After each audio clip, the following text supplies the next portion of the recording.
world has changed. America has changed.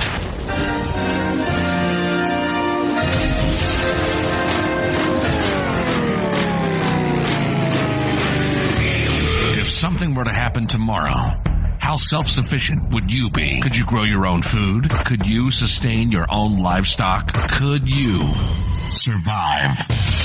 This is the We Grow Our Show with Nick and Don. Nick and Don talk about everything from politics to planting. They cover techniques, methods, and tips on how to not only survive, but thrive. Visit the website at WeGrowOurs.com. Lock and load. This is the We Grow Our Show. Get your grow on. Welcome to We Grow Ours. How's that new intro? I love it. Oh man, I love it, but I feel kind of nerdy, kind of dorky because I'm getting pumped up and it's cool to have my name in an intro, I gotta say. Absolutely. Oh, I'm excited. I think it's great. Oh, yeah. I really like the part where there's the boots in the background and, yeah, it's a bit extreme, but I don't know, lock and load. It's the We Grow Ours Show. I love that part, man. That's my favorite. oh, He gosh. did a great job on that. So Well, I think we just officially scared off all of our liberal audience. yeah, I think so. We got enough great information on here. They're going to come back. In fact, today we are talking bugs. Oh yeah, bugs, creepy, crawly, and delicious? That's right. Delicious. Nick's not going to eat them. No. I've already said it in previous episodes. I will grow bugs to feed other things and eat the other things, but I will not eat bugs. Well, I didn't tell you this yet. The homesteading conference coming up April 5th and 6th. We've been talking about that. Well, one of my bug friends over there is sending us a plate of samples. So we're going to be serving some bugs if you guys come. Everybody wants to try some bugs. We're going to have some at the homesteading conference. I don't think you're doing a very good job of selling this thing. We're going to feed you some grubs. You're going to get your grub on with some grubs. You know, I don't know what they're sending yet. Maybe it's cookies. I mean, are you not going to eat cookies because there's bugs in them? You know what? Actually, I've come to grips that everything that you eat that comes off the shelf in the store or whatever, the FDA and the USDA allow for a certain amount of bug particles, parts per million to be in chocolate and any of those things. So Corn? You get the grubs in the corn. You get the worms, applesauce.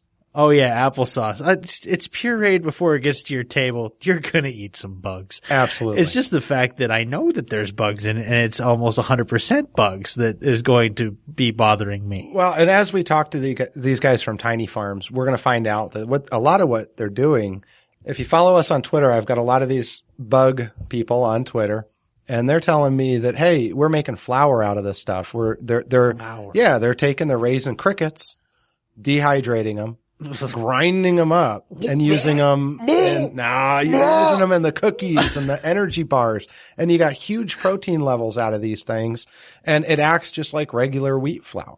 Really? Wow. Well, yeah. So, I mean, it's an energy bar, 60% protein. Let me put it this way. I am skeptical. I'm going to get you to eat a bug. I'm skeptical of this. Seriously, I'm not going to eat a bug. If it's flour, if it's bug flour, We're going to get them to eat a bug. I will try bug flour. I know. Get this. A 6-ounce serving of crickets has 60% less saturated fat, twice as much vitamin B12 than the same amount of ground beef. And that was on a PBS NewsHour report. Wow. It's good stuff. We're going to get you to eat it. Don, your definition of good stuff and my definition of good stuff, very, very. Well, I'll tell you what else though, Nick. These guys are going to they're coming out with some cool products. I don't want to give it away. I want to introduce them. We're going to get them on the line and talk to them. But with their products, you don't have to eat the bugs. Okay. You can grow bugs to feed to your other livestock. We're all about integration. Exactly. Yeah. And this is a way to integrate. This is going to be open source as well. So if you want to buy the kits, you can do that. If you're one of these do-it-yourselfers, you want to go out and build the kits, they're looking for people to do that, to help them out, to help expand this industry and get it out there. So if you've got a better idea, they're going to want to hear about it. Awesome. Awesome is our new flag word for edit here, please. Yeah. So that sounds good. I will try bug flour. Don't think I'm going to eat a straight up bug yet. That'll take a little bit more convincing. I know if I bring you cookies, you're going to eat them, and then I'll tell you it's cricket flour. Because you're not going to pass up a plate of cookies, no, I'm are not you? going to pass up a plate I of didn't cookies. think so. Yeah. I'd probably put dog crap in there instead of Oh, chocolate. come on. And I'm going to edit that out now, too. Jeez. Yeah, welcome to episode 4. 4, yeah. Episode 4. And guys, I want to thank all the listeners. Wow. Awesome. Awesome. Because we've actually gotten quite a bit of feedback from you guys. We've got a lot of downloads. We've got a lot of people subscribing to the show, and we want to thank you. We're just going to continue on bringing the best information we can. And we are going to bring on Tiny Farms and get those guys on the line. Yay, Tiny Farms. All right, we have Daniel from Tiny Farms on. Tiny Farms is located in San Francisco Bay Area down in California, and these are the bug people. Yeah. Hello, nice to meet you, everybody. Thank you. Tell us a little bit about who you are and what you guys are doing. Yeah, of course. So basically, for the last couple of years, we're basically 3 friends who started a company together. And it all started after noticing that there's this kind of growing movement of people basically realizing that there's this huge potential source of protein that could really make a difference to the kind of availability of food for people around the world. And to cut a long story short, is insect protein. And basically people since the dawn of human history have been eating insects. Basically at some point in at least Western history, we've kind of stopped doing that, where a lot of different crops and animals have been part of the kind of industrialized food system that we have now. Insects were never really included in that. So we've got this bizarre situation where about 60% of the world's population eat insects regularly. But there's really only a very limited degree of actual farming of insects. People eat insects that they've collected from the environment, and there are some farms in some countries where this stuff's been best developed than in others. But especially in the West, people don't even eat insects. What we're trying to do basically is contribute to this growing movement of people who have realized that there's a huge opportunity to make a big difference and feed people by advancing the technology that exists for growing insects at scale. That's fascinating stuff. Tell me a little, I'm looking at some of the links that you sent me that I'll post up for our listeners. And one of the things that caught my eyes was that over 2/3 of the world's farmland is devoted to raising livestock, while yielding only half an ounce of cooked beef for every pound of feedlot grain. I mean, that's a staggering statistic. So tell me how this kind of fits in with what you're doing. Yeah, so basically one of the big wins of insect protein, and there are quite a few different areas where it really has a lot of promise, but one of those is basically reducing the amount of feed and the amount of water and the amount of energy that it takes to grow a certain amount of food. So if you think of a cow, a cow spends its whole life eating, and it eats the same stuff that we do, and it also takes extra energy to kind of keep it at the right temperature and look after it throughout its life and then slaughter it. And basically all of those factors, if you look at how much energy it takes to look after a cow and feed it up, and how much it takes to look after the same weight of insects that's going to give you the same amount of protein, insects are far more efficient. If you take the example of, crickets, which are a popular insect for making human edible foods out of, if you feed 10 pounds of feed to a cow, you get 1 pound of beef back. And if you feed 10 pounds of feed to crickets, then you'll be able to grow 8 pounds of crickets. And if you look at those crickets themselves, 80% of the animal is edible.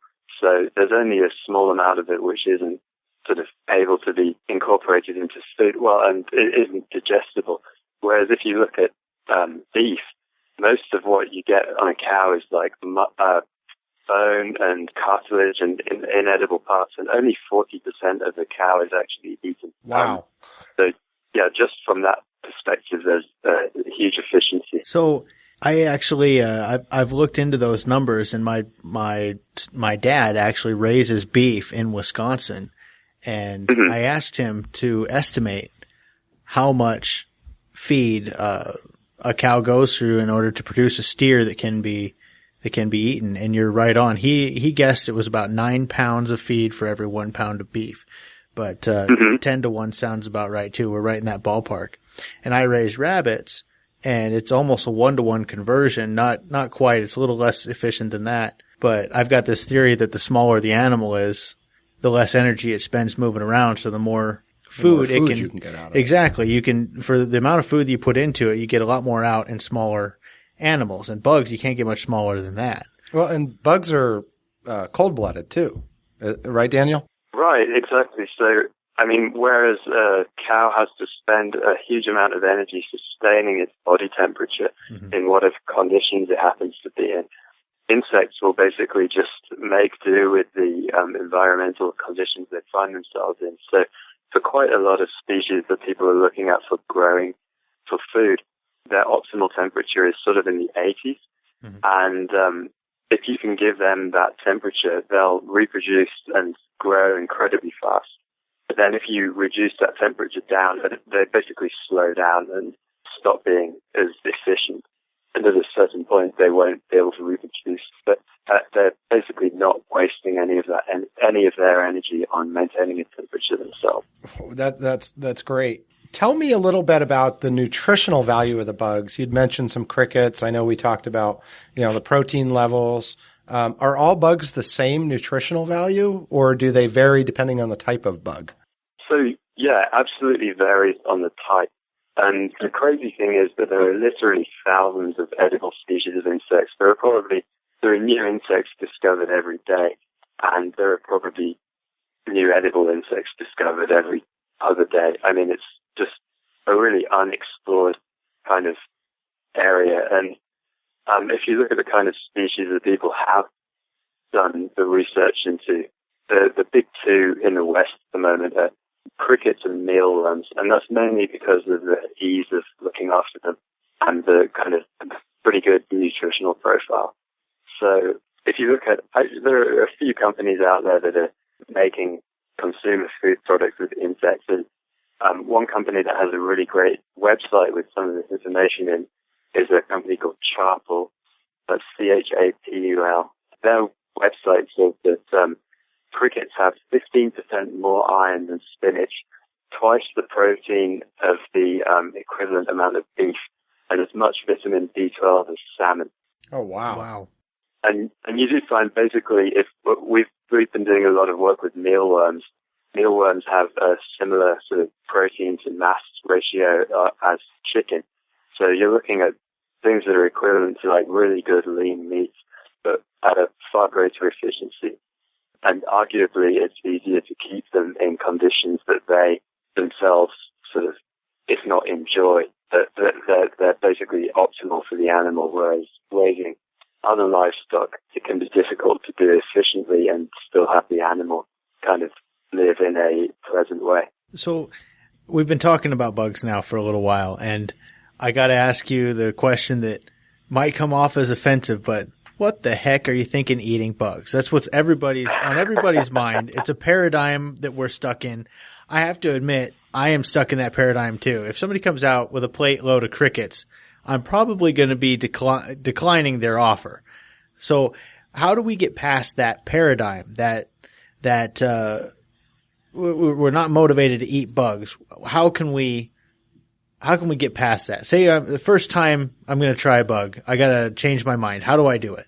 Yeah, so I mean, I first of all totally agree. Like when we first started doing this, we came across other people doing it, loved the idea, but the actual reality of eating an insect on purpose when you've never done that knowingly before is a pretty big step.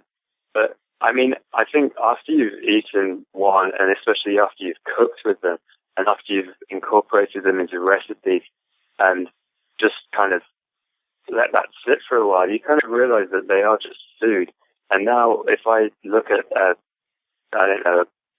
bag of mealworms in the freezer, it just looks like anything else you might have in the freezer, like ground beef or sort of steak or anything. And I mean, I think a big part of it depends on who you are. Some people are more adventurous eaters naturally, and they're going to be happy eating handful of, I don't know, roasted and seasoned crickets.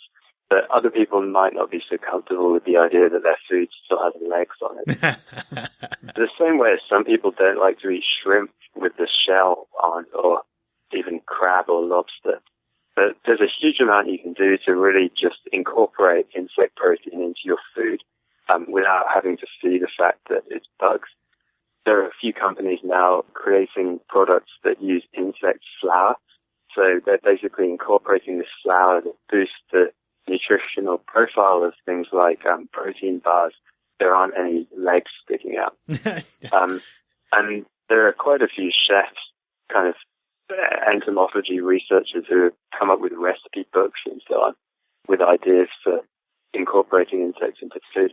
And if you look into the countries where people already do this and have been doing it for thousands, or if not hundreds of thousands of years, people are perfectly happy eating insects, and in a whole load of different ways, from whole through to ground up and incorporated into other stuff. Well, my neighbor, he actually served in Vietnam and he was a mechanic out on a Thailand air base, and he said that there were these white cricket-looking things that they called them rice bugs, and they would load up so fat on rice and just cover the runways.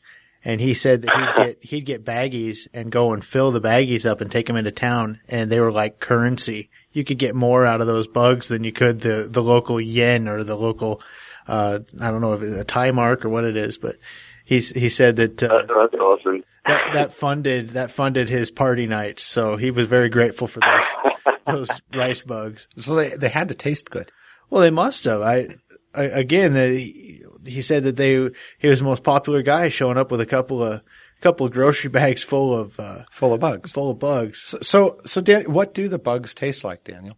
I mean, basically it depends from insect to insect, but we found kind of few trends that are common to a lot of them, at least when they're served whole, which is that they're going to be crunchy. If you imagine a kind of a crunchy, nutty taste, depending on the fat content, you get other things coming up. So crickets are very lean, so they can have more of a kind of a drier texture, whereas something like a waxworm, those are really buttery and really do have like a kind of buttery, rich taste to them. And we've eaten all sorts of things too, even to these large tropical cockroaches that we got. Oh, no. I might have a problem with that one. So the crazy thing is, you fry them up and they look really crazy, but they taste like chicken nuggets. Oh, no. Don't ruin chicken nuggets for me. Well, yeah, I mean, you never know what's in them to start with. Oh, yeah. I'm in denial, okay? Once they're fried up and they're covered and they don't have legs sticking out of them, I tend to eat them better. Well, you know, I was camping one time up here, and my son came across another camper and started asking him about different things, and the grasshoppers came up. So we ended up running around. We got about 30 grasshoppers. He taught us how to pull the heads off, which also guts them. Pull the legs off so they didn't get stuck in your throat. Oh. And we actually kind of put them in foil with a little bit of butter and salt. And I thought they tasted kind of like pistachio nuts. Very nutty flavor, and they were really good. So, you know, is that even safe to do, Daniel, is to eat wild bugs like that? I think we definitely advise against it, because basically you don't know the provenance of what you're eating, and that can always be risky. So you don't know if they've been in some land that's been sprayed with pesticides or fertilizers that you're then consuming. They could have been eating something that contains some kind of harmful bacteria. Generally, insects don't have as many diseases that affect them that can kind of infect humans. The same with mammal livestock. But it's definitely good to know where your food comes from. And so it's the same kind of wariness that you should apply to any kind of wild edibles, I think. And I mean, it's definitely getting easier to find edible insects that have been produced with human consumption in mind to buy. So if you're curious, there are definitely a few companies out there that can supply that if you don't want to grow them yourself, which is pretty easy. Okay, so how would you describe a food grade bug? What does it take to make bugs food grade? Because usually food grade means doesn't have bugs in it, but that's really hard when you are eating bugs. Right, yeah. And it's definitely something that's outstanding at the moment with this whole developing industry is what do we consider a food grade bug? If you look at what people have been trying to do, basically there are kind of government regulations for the keeping and handling of livestock. There are regulations around the preparation of food and the preparation and storage of meat in particular. And there are guidelines that already exist basically for other food groups. And the best guidance that people have heard so far from regulators is that basically if you prepare insects for for human consumption in a way which is equivalent to the way that you would prepare any other meat or fish product, then you should be safe. And that's really what I think we stand by as well. It's basically something that should be treated as meat. And so if you're thinking about what would go into food-grade insects, you want to be feeding it foods that are safe to be part of the human food chain. You don't necessarily want to be feeding them, I don't know, kind of waste or things like, we often see there are insects you can buy which would be raised for feeding to pets, and they can ship them out to you sometimes in newspaper, or they live amongst paper egg cartons which they kind of chew on, and so they've taken things into their system which maybe aren't a good idea to add to your diet yourself. What we do, all of our bugs are raised on organic grains and vegetables, basically. Okay. So let's say I want to take the bug by the horns and start raising my own. I want to find a good stock to start with. How can I be sure that, like, for example, you're actually talking to a guy that produced reptile feed for a long time. And one of the things we were running into with crickets is they would get these little arachnid type parasites on them. And it was fine if you were feeding them to reptiles. But if somebody bought crickets to feed them to their arachnid, and they've got these little parasites on them, they would then, they could never get rid of the parasites. So how can I pick out bugs that do not have a parasite on them? So I think it all depends on the species again, and then depending on what you're doing with them, things like that may or may not be a problem. It's a bit of a shame that I know the mice that you're talking about, and I can't think of any research which considers whether those are safe for human consumption, but I think there's a fair chance that they are. Since they're kind of a bug anyways. Yeah, I mean, and they're so small, and the mass of them is so low that it's, I mean, this is all kind of unknown at the moment. So it's that kind of question that we need to help answer. But with regards to actually finding a source of insects, the best thing to do basically is it doesn't matter so much where you buy them from or obtain them from, as long as you don't eat them right away, but allow them to go through a generation. And then make sure that your entire crop of, or your entire herd of insects is basically the descendants of the first batch that you got. And then you're going to be basically minimizing the amount of potential contamination because they're not going to have anything in their gut, which was introduced after they came into your... Yeah, they'll be clean, that second generation. Yeah, exactly. All right, so another question for you. In this area, people are spending quite a bit of money to feed their pet reptiles and tarantulas and all sorts of creepy crawly things. To be honest, like I was saying earlier, I was in the pet feed industry. There was a void in mealworms and crickets.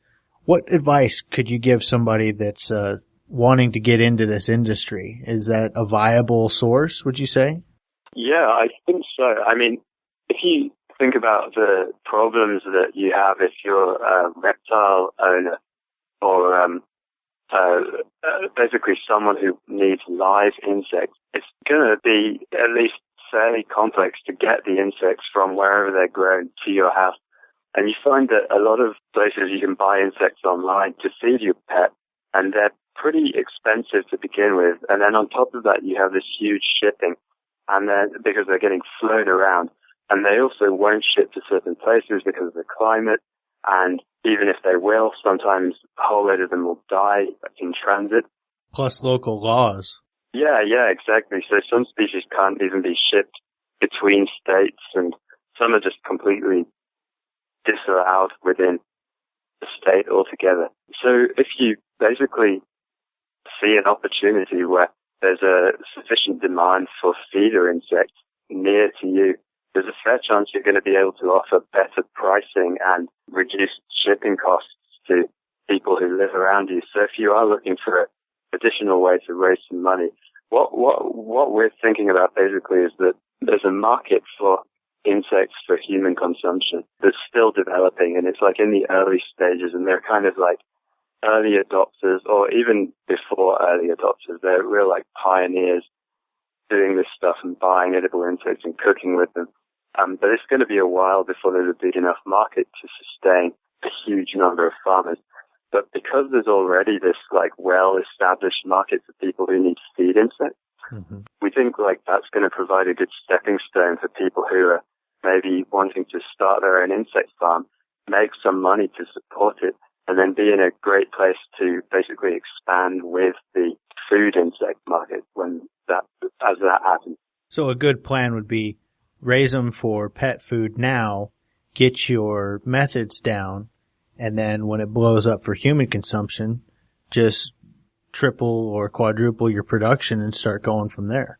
You'd already have a stepping stone into the right direction. I like that. That's a great entrepreneurial approach to this. Yeah, I think so, because you're not making this huge upfront investment speculatively, because you can figure out whether there's already a demand. Maybe there are local pet stores that would buy from you if you had the inventory. You're going to basically get the experience and knowledge about like caring for these things and build that up. And at the point that things really start to grow, you'll be well positioned to basically know what you're doing.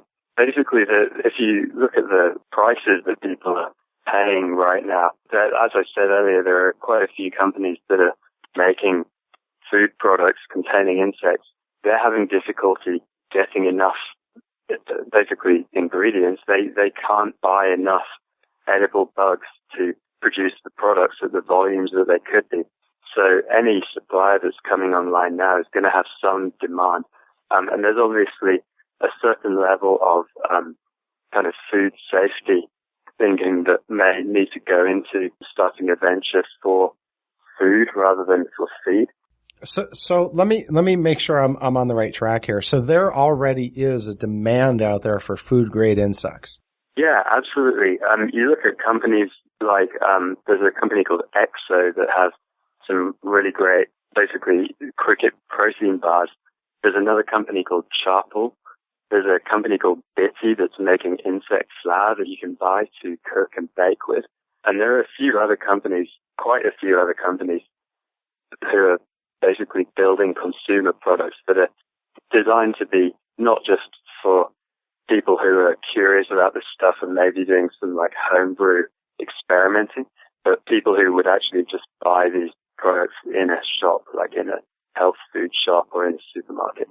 And that's really where Tiny Farms comes in. I mean, the name actually comes because you guys are producing open source farms. Is that right?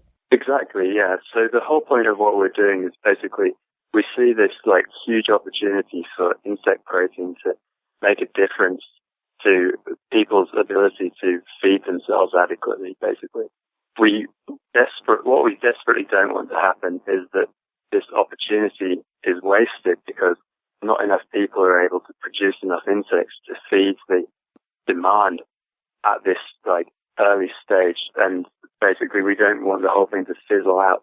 If you look at the developments over the last couple of years, it's gone from being this really niche kind of obscure thing to getting more and more media coverage and then getting attention from organizations like the FAO, which is the United Nations kind of food group. Basically, all this momentum is building up that's leading to people being able to think more about their food and how insects might fit into that. Yeah, and you actually sent me some links that I'm going to post to the FAO article. I actually ended up reading through the whole thing because I'm fascinated by this whole insect thing. I think there's going to be a huge market for it, not only in the health food, but one of our core listeners are what we call preppers. I don't know if you're familiar with preppers, but this looks like something that can not only integrate with the livestock that we're teaching people how to raise, but something that they can do in a grid down situation where it will supplement the livestock, their chickens. It can supplement themselves off of this food too. So I see a big prepper movement into this that I'm not seeing out there on the market yet. And that's one of the things that drove me to Tiny Farms and to find out more about this. I love the health food side of it, but I think there's a whole nother market out there. And that's what we want to introduce a lot of these people to is, hey guys, start growing this so we can supply the demand that's there now, make it more mainstream, make some money while doing it, because we're all capitalists here. And so integrate everything into this local food movement. Oh, for sure. And that's really interesting that you mentioned that, because my co-founders and I, the project that we were working on before we realized this edible insect movement was going on was selling disaster preparedness kits. So we were actually kind of immersed in this space and starting to look into things like self-sufficiency and sustainability from the point of view of increasing food security. And that's what led us into realizing that this whole thing existed in the first place. And I think it's got a huge, huge potential impact that it can make in basically improving the reliability and dependability of protein supply for like anything from people at an individual or a family level up to a community level, or even to the scale of whole kind of countries and parts of the world. Absolutely. The third world countries and even first world. One thing you can do with bugs, which you struggle to do with other sort of mammalian livestock, is to genuinely grow enough to sustain or to kind of accommodate an entire family's needs in a really small area. So whereas you might have a cow that needs acres to roam and grass and it is a decent climate, you can grow enough bugs to feed a family in probably the space of a garage. Well, and that goes right along with what we do with the rabbits. Nick owns a company called Hostile Hair, and he's figured out what we call them, rabbit systems, meat systems. Live food storage. That's one of the big things we push. So tell me about the open source project. Tell me about the kits that you guys are going to be selling. And then along with that, tell me about the bug cannon. I saw something on your website about a bug cannon. I've got to know more. Absolutely. So, okay, I'll start with the open source idea. And I don't know if this is going to be like a familiar concept to all of your listeners or not, so I'll just explain a little bit. The idea of open source kind of originates with the free software movement. And the idea is that rather than inventing something and then locking away the kind of secret behind it, so by patenting or just trying to keep stuff secret, you do your research, you build your product, and then you give the designs away. And rather than having the impact that you'd expect of kind of meaning suddenly all these competitors spring up and take away your business, the reality is that basically you create a community of people and users and contributors that can feed back into your product and make it far, far more effective and far more resilient than it otherwise would be. So you guys are going to have a community around this as well. Yeah, and we already do. In the early days of it's the early days of our community, but we have a forum at openbugfarm.com/forum. Basically, even in the first couple of months before we've really posted much in the way of plans, although we have put some data up there, we've had a few people contributing their own thoughts and ideas and designs. And there are people who have already been doing this stuff or doing similar things with other kinds of sustainable agriculture that are basically already sharing knowledge. And in the next couple of months, we're going to be really knuckling down and getting detailed plans and information out there about how to grow mealworms, which are the species we're starting with. I'm looking forward to that because I know I spend a ton of money on mealworms for my quail and for my chickens, and I really want to learn how to do this. And I think the ones I'm getting are from China. Yeah. You know, and I like to feed all of our animals organic. I'm buying something from China to increase the protein levels especially for the quail. I don't even know where these things are coming from or what's in them. So yeah, I'm very interested in growing our own. Heck, we grow ours, right? Well, at least you know that you're getting plenty of mercury in your mealworms coming from China. Yeah, which passes right to the eggs. That's perfect, right? So tell me about the bug cannon, Daniel. Sure, yeah. So what we did, this was basically, last year there was an event locally that was designed as a kind of food startup hackathon. And we went along to this hackathon really just with the idea that we were doing something cool and we wanted to share like the subject behind it with people who might not have heard of it. And our problem was that, the idea was based on this problem, which is that it can be difficult to sift out mealworms from the meal that they live in. Basically, when they get to the optimal size for harvest, you want to harvest them, separate them from whatever they live amongst. So that could be like wheat bran or cornmeal or something like that. And they're kind of small, brown, maybe up to an inch long, shiny, difficult to handle and difficult to get out of this mixture. And so we're trying to figure out ways of doing that, and things like mechanical vibration to separate them from the meal. We're looking at things like using the different properties of air resistance that the bugs have as opposed to the meal to try and sort them. And we ended up hitting upon this idea of what we ended up nicknaming the bug cannon. And what that was basically was kind of a long tube. At one end there was a fan, partway down, carefully calibrated through hours of very messy trial and error.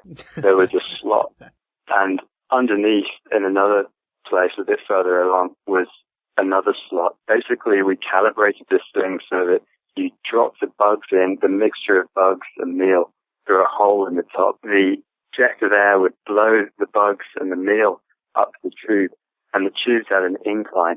And at a certain point, the air isn't sufficient to keep the bugs going, so they just kind of stop. And that was where the second hole was. So they just drop down into a bag underneath, and all the meal would blow out at the end. Very cool. And like I said, we spent ages calibrating this to get the slots in the right place.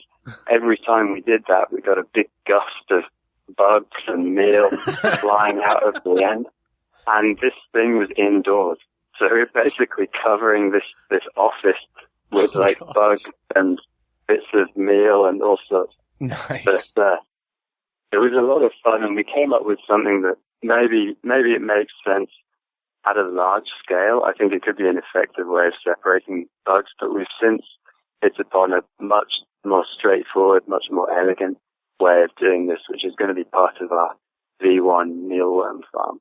And it's basically based around allowing the mealworms to sort of self-clean and self-harvest. Nice. Now, I actually have a suggestion for that. This is a tried and true method that I was playing around with in my in-laws' backyard. My in-laws were very nice. They gave us the back porch that I could raise a couple of snakes, and they're little ground snakes. And I'm kind of a cheap SOB, and I don't like spending 13 cents a piece on crickets.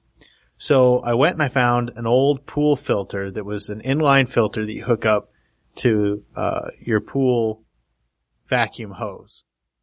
And it had a net built into it, and it was clear so you could see all the contents coming through. The holes were big enough that dirt and dust would go right through the holes. But what I did was I took this thing and I stuck it to a shop vac. And I would go in my backyard and overturn stones and stuff, and there was crickets and cockroaches and everything living under there. And I looked like a guy right off of the Ghostbusters. Just and I'd suck up everything, and it would separate it. And eventually, I'd have a big net full of crickets and cockroaches, and I'd just dump it in there with my snakes, and and they'd have a cornucopia of awesome bugs to eat. Nice. So Yeah, there you go. with that said, Daniel, tell me where our listeners can find you. I'm going to put a bunch of links up, but what's your website and your Twitter, your Facebook? What's all your information? How do we get a hold of you? Yeah, absolutely. So I think the important thing is our Open Bug Farm website. And you can find that at www.openbugfarm.com. And there's links on there. There's a video explaining what we're doing in more detail.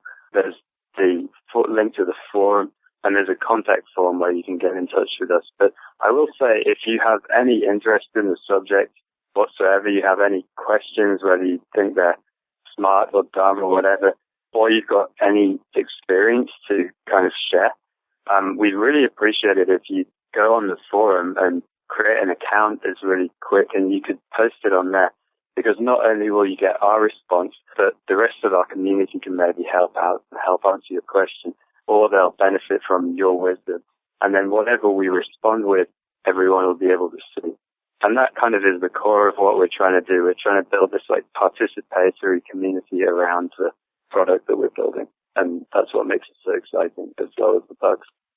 Cool. I will get those links up so all of the users can look at that. Those will be in the show notes at wegrowours.com.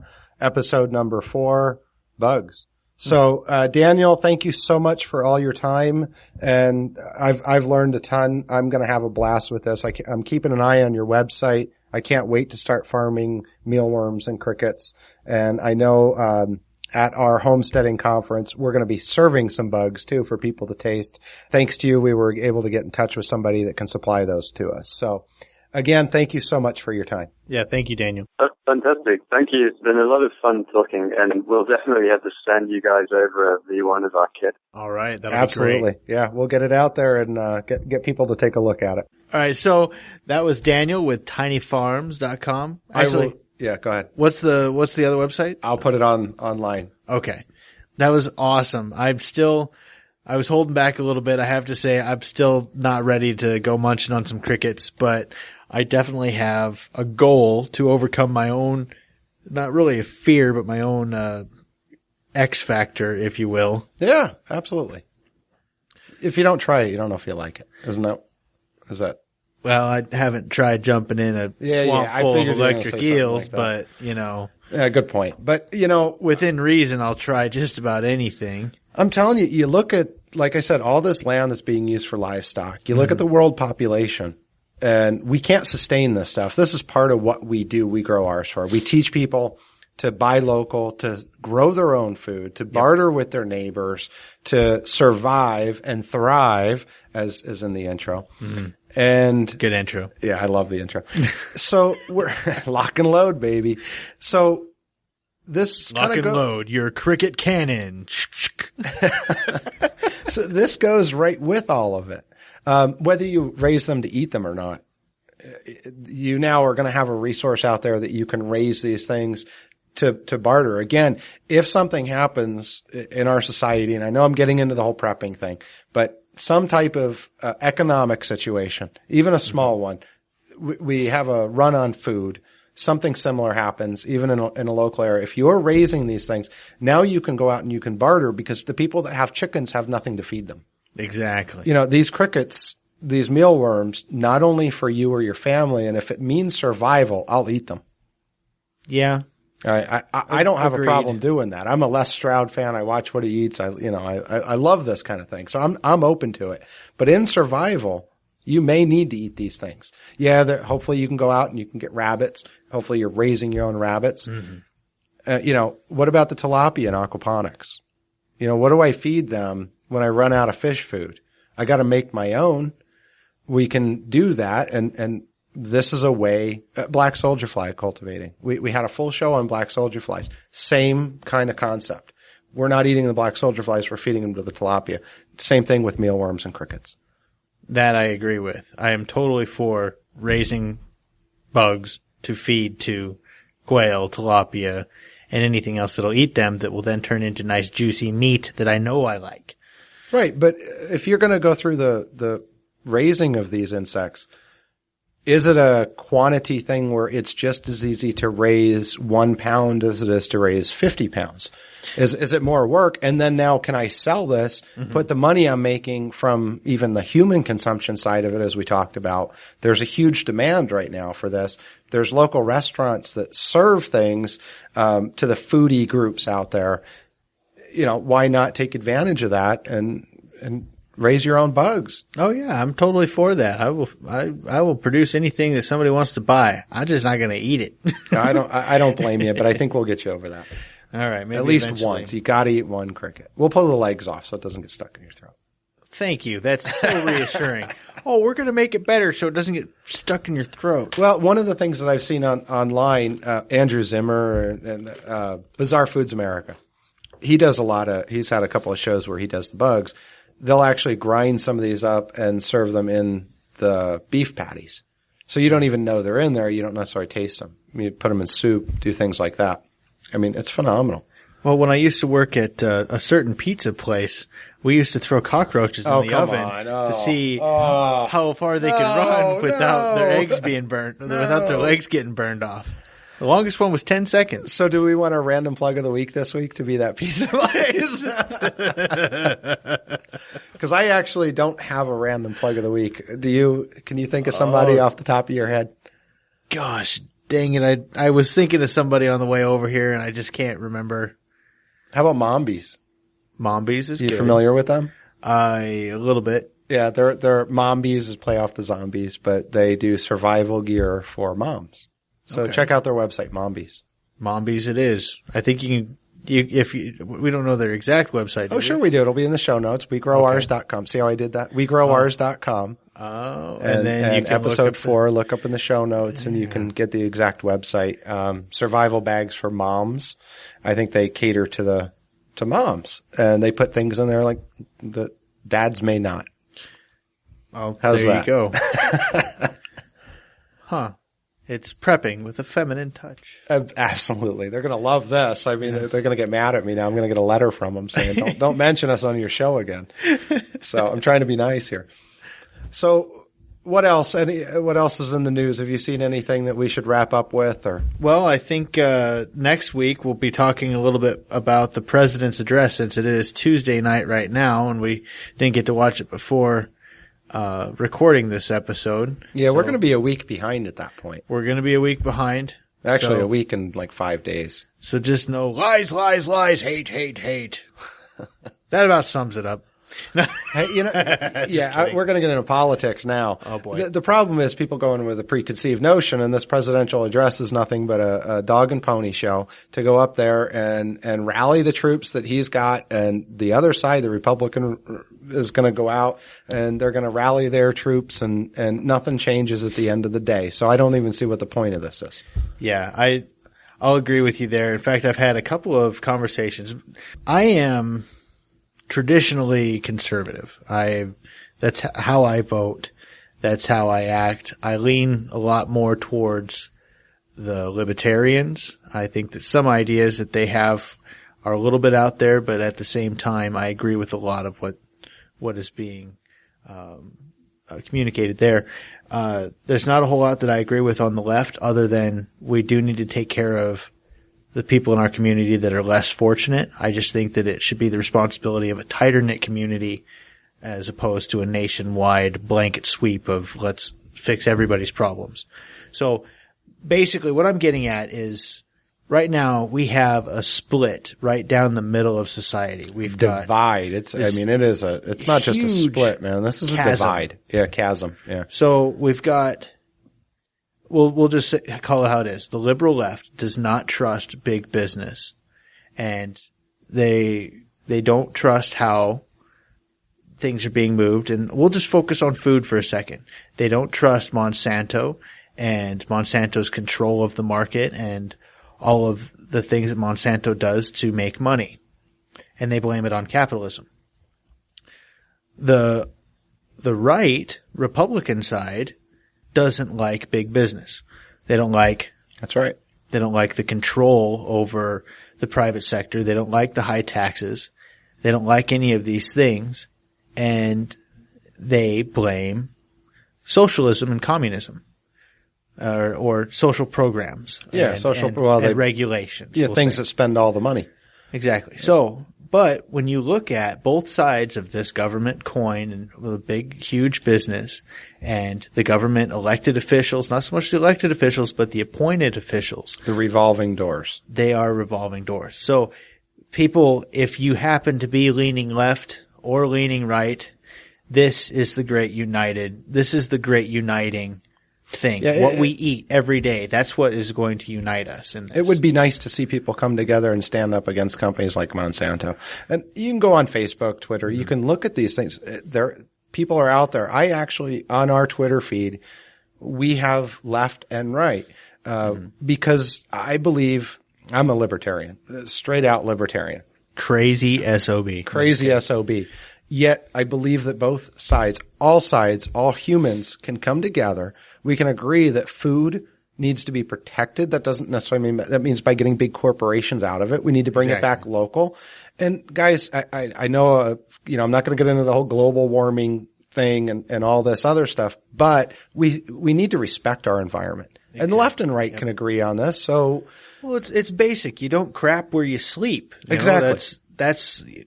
That's what I believe.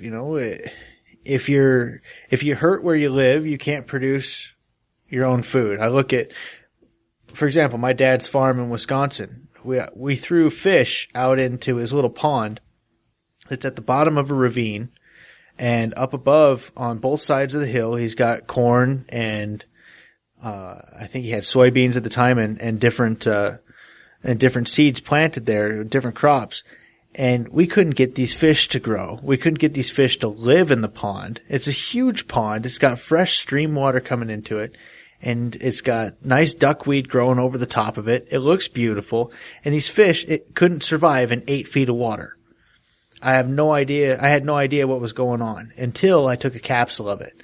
And I went to the local pet shop and they tested for nitrogen content. And it was through the roof.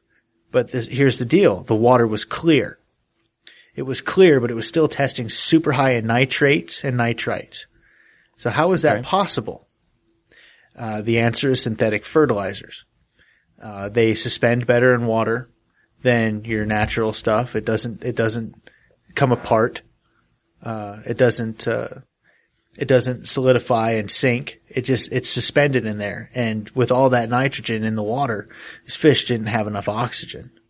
And we can't, to this day, we can't get fish to grow in that pond. Where's pesticide coming from? It's not pesticide. It's the fertilizer. It's fertilizers. But synthetic. Where's it coming from? Well, I asked my dad. He said that in order to keep the corn growing, you have to put this stuff on there. Yeah. And see, that's where this comes into education and sustainability.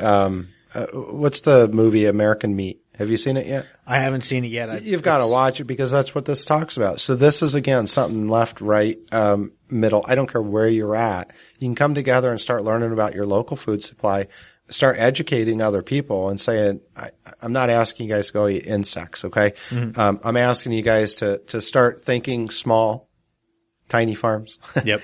To start thinking about rabbits, to start thinking about aquaponics, to start growing your own fruits and vegetables. Left and right, it all comes down to community and survival. If you're going to grow too much, give some away, teach some other people how to do it. Exactly. And don't worry about politics. We've got to come together as a people again, and put politics where it belongs, which is on the side. That's right. I think that I think both sides will agree that you follow the strings from the puppet politicians. They all go to a few people that are really in power in this world. So, yep. Not to be a super conspiracy theorist guy, but it's just how it is these days, guys. Yeah. So, community first, then worry about politics. Worry about the human being standing next to you, and don't care what they think, because I'll tell you, you've got a lot to learn from them. Yep. Left and right has a lot to learn from each other. So with that said, you guys, thank you for listening. WeGrowOurs.com, @WeGrowOurs on Twitter, Facebook.com / WeGrowOurs. There you go. Nick got it. Yay. Yeah. Thanks. You totally just pointed at me and I'm like, what'd I do? What do you want? 2, 1. All right. Awesome. Oh, I got some editing to do tomorrow, and it's too late to do tonight. That was loud. Did you peek the thing? Do that. Hey, kids, it's We Grow Ours. Attention marijuana users, potheads, and stoners. We Grow Ours is not dedicated to the growing of yours, quote unquote. So please disregard any messages here. But if you want to contribute to society, start growing yours, as in your food, as in your munchies, as in just get off the weed. The opinions of Nick Klein on We Grow Ours do not necessarily reflect the opinions of Don Cupper. If you want to grow your own marijuana, feel free, as long as it's legal in your